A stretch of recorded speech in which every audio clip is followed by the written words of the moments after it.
Assalamualaikum, salam sejahtera, selamat pagi, salam satu Malaysia, salam satu Sabah, salam satu Tenem.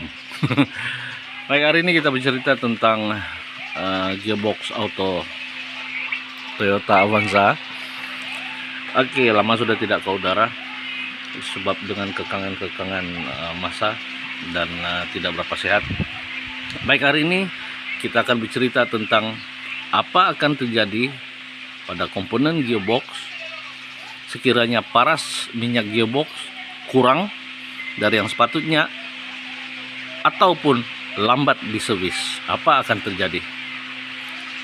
Baik, ini adalah gearbox Toyota Avanza. So, isi dalaman lining plate dengan friction plate untuk Avanza di VVT sama juga dipakai untuk, kita tengok sini, model Myvi, Alza, Avanza, Asia, Beza sama. Oke, lining plate dengan friction plate adalah sama. Baik, kita direct pergi cerita apa akan jadi pada gearbox. Baik, apa akan terjadi pada gearbox apabila kekurangan minyak gearbox yang sepatutnya berada di dalam ataupun lambat menukar minyak gearbox pada jarak masa yang sepatutnya, yaitu 30.000 km sejam pula 30.000 km perjalanan, maka pastikan kamu tukar minyak gearbox dengan filter, sebab ini akan membuat pemanduan ataupun kemampuan gearbox itu totally failure. Dia akan berperingkat. Pertama dia akan jerking, lepas itu dia akan slip, dan lama-kelamaan dia tidak boleh jalan. Oke. Baik, yang pertama akan terjadi, ini adalah lining plate. Lining plate ini akan terhakis. Tuh, kita boleh perhati lining plate ini sudah terhakis dan dia sudah tidak dapat bekerja. Ini kalau daripada kita lihat, dia cuma boleh bekerja dalam 20 ataupun tidak sampai 20% saja.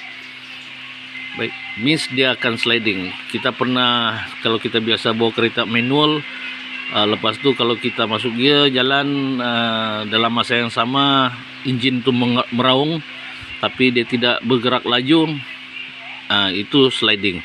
Sama juga dengan keadaan gearbox auto.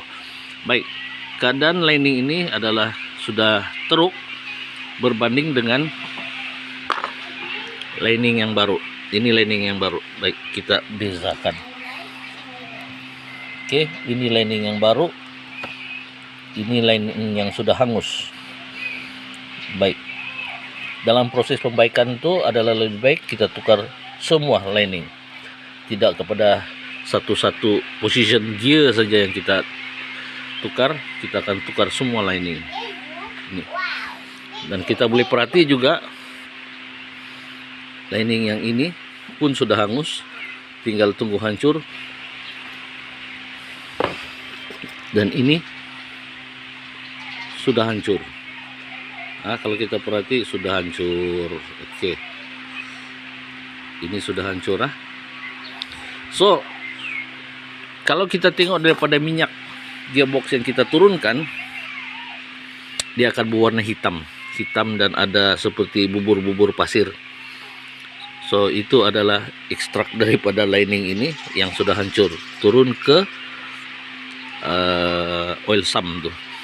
Baik, yang terjadi juga, yang akan terjadi juga sekiranya kita tidak cukup minyak gearbox di dalam komponen itu, dia akan terjadi hakisan pada friction plate. See? Kalau kita sentuh dengan kuku, dia sangkut. Oke, nah sangkut. Kalau kita sentuh dengan kuku, dia sangkut. Means sudah terhakis. So, kedudukan dia seperti ini. Friction plate, lining, friction plate, lining. So, begitulah seterusnya. So, bila terhakis, dia bergosok. Bila dia bergosok, maka inilah yang terjadi. Inilah yang akan terjadi. Jadi akan boleh menyebabkan gearbox slip. Apabila gearbox slip, berarti kita berjalan dalam keadaan yang kuasa tidak sepenuhnya, kuasa kereta itu tidak sepenuhnya kepada tayar. So itulah antara sebab kenapa minyak gearbox perlu di level yang betul. Sekiranya tidak, dia akan boleh menjahanamkan gearbox kita. So ini lagi antara yang akan terjadi puncak setelah ada hakisan, setelah ada kekotoran pada minyak gearbox itu, filter pun bekerja lebih keras. So guna dia untuk menapis minyak-minyak yang masuk dalam sistem gearbox auto. Jadi kita tengok pun di dalam nih kemik sudah. Arti dia sedang berusaha untuk menghisap minyak itu ke setiap sudut komponen dalam gearbox, tapi dalam keadaan yang terpaksa berat. So menyebabkan filter dia kemik dalam tuh, nampak? Oke. Dan apabila sudah kotor minyak gearbox itu, dia akan memendekkan juga usia o-ring yang ada di dalam komponen gearbox ini. Ini adalah o-ring yang kita akan tukar. Contoh dia, ini o-ring untuk direct clutch. So dia akan ada di sini dalam sistem ini. Ini dan o-ring yang lain pada shaft. Juga seal, dan juga seal kepada ini, seal yang ada di antara komponen lining gearbox dengan body valve. Oke, ada lagi dalam nih. So apa yang kita dapat di sini adalah penting untuk menukar minyak gearbox dalam jarak masa yang tertentu, yaitu 30.000 km.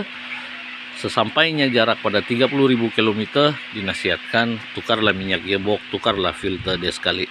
Kalau tidak, dia akan jadi begini. Tanda-tanda awal dia akan jadi begini.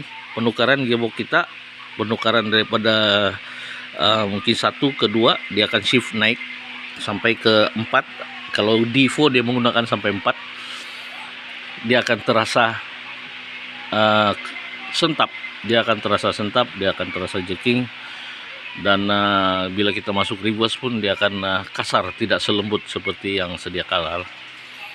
So adalah penting untuk menjaga paras gearbox, penting untuk memeriksa paras minyak gearbox setiap hari, lebih baik setiap hari lah, sebab kita tidak tahu, kadang-kadang ada yang menitis di bawah oil sump itu, kita tidak sadar kalau sehari, sebulan, setahun sudah berapa kali titis. So dia akan mengurangkan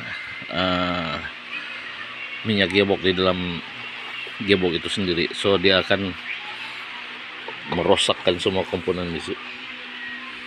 So ini adalah proses untuk pembaikan semula. Nanti kita akan buat satu video lagi setelah kita tukar semua komponen ini, bagaimanakah dia punya result, keputusan dia. Dan di hari lain lagi kita akan bercerita tentang apa akan jadi sekiranya minyak gearbox itu lebih. So sampai di sini saja untuk hari ini.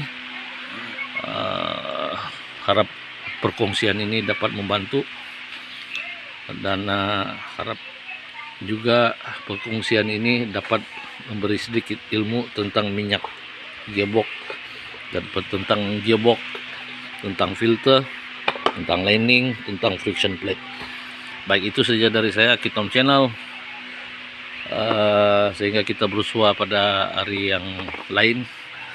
Assalamualaikum, salam sejahtera, salam satu Malaysia, salam satu Sabah, salam satu Tenom. Ciao.